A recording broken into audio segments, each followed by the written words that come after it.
Today I'm going to talk about a mysterious bank robbery, and this case is unsolved for 17 years, so I took the case to find what's mystery in this. Let's look into it. On August 28, 2003 at 1:47 p.m., Mamma Mia's Pizza, which was located at 5154 Peach Street, had a phone call. Tony, the owner of Mamma Mia's, took an order of pepperoni pizzas from that phone call. Tony didn't understand the address for where the customer was ordering, so he hands the phone over to his employee Brian Wells. Wells took down the address and went to 8631 Peach Street. 2 hours later, Brian Wells is on live TV showing that he robbed a bank. He is arrested by police, and police saw a bomb strapped to his neck. At 3:18 p.m. the caller starts make beeping noise and then the bomb blowed and Wells falls backward, slowly dying. While medical care and police tried to rescue him, he died. Usually caller bombs were only used by Colombian smugglers, but using it in Pennsylvania looks strange. Suspiciously, police found several pages of handwritten instructions telling Wells that how to rob the bank and remove his caller bomb. Wells' age is 46, bald head. Wells' landlady and neighbor Linda Payne states that Wells was shy type, help others. Wells lived alone with 3 cats and he was a good employee at Mamma Mia's Pizza, so none of this makes qualify him as thief. Wells may arrived at 8631 Peach Street at 2 p.m. When looking into the case, the delivery location was a TV transmission tower site in Peach Street where it was only reachable by a dirt road. There they found Wells' footprints and tire tracks of his car.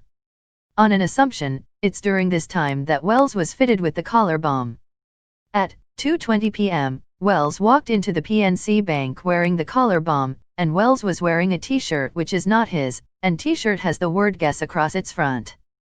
The bank is 2 miles away from Peach Street. The instructions as follows: go to the bank quietly with the weapon that is given, avoid panicking the tellers or customers, shoot if anyone does not cooperate or attempts to leave the bank. John Sekel, a witness at the bank robbery, says that Wells gave a bank teller an envelope and spoke in low voice. He then lifted his shirt and showed the bomb which was on his neck, and then the teller yelled Audrey. Maybe that was a code for a robbery, I think. The teller told Wells that there was no way to enter the vault at that time and was only able to hand over $8,702. John said that Wells gave a sealed note for the police along with his license to the teller as he was ordered to do. A woman called 911 and after 3 minutes Wells walked out of the bank. Police later found pages of instructions in his car. It instructed him that go to McDonald's flower bed outside. Their next instructions will be. Wells collected that note where it directed him to go to Peach Street, which is several miles away. Then, Wells was arrested by police and then he told them about the bomb. Police called the bomb squad when they confirmed that device around his neck was a bomb. The notes directing Wells said Wells was warned that he was been watched by sentries. It also include that if Wells do as it was instructed, he will get the password to disarm his bomb.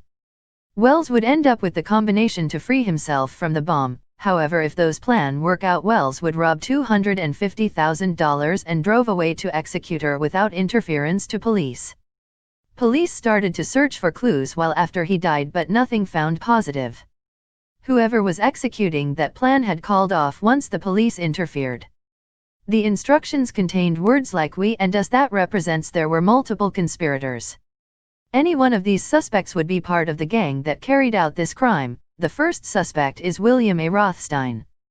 Rothstein was an engineer, spoke multiple languages, and mechanics teacher. A month after the incident, Rothstein called the police and told that he have a body in box after he had frets the box for some days. And he claimed the body was there because his friend Marjorie Deal Armstrong asked him a favor to store that box.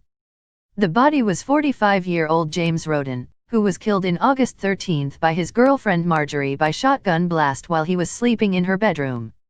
He agreed to store because she threatened him with shotgun to do. When she drove far away, he called police. When he was placed in custody hours later, he tries to commit suicide. Interestingly, his suicide note was, "This has nothing to do with the Wells case." Rothstein's house is close to the tower where Wells went for last delivery. While tracing, the phone call to Mamma Mia's Pizza was on location 8228 Peach Street, which half-mile away from Rothstein's home.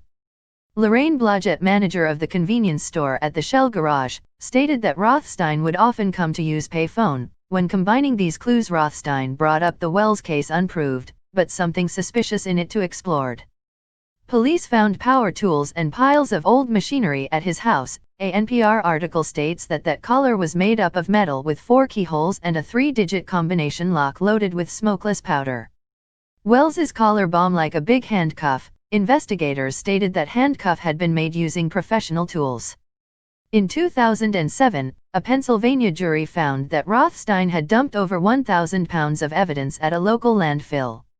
Even if Rothstein made the bomb, he didn't fit for the profile. Because a mastermind should fit the profile. Further mysteries were explained in Part 2. To get the updates, subscribe. Thank you.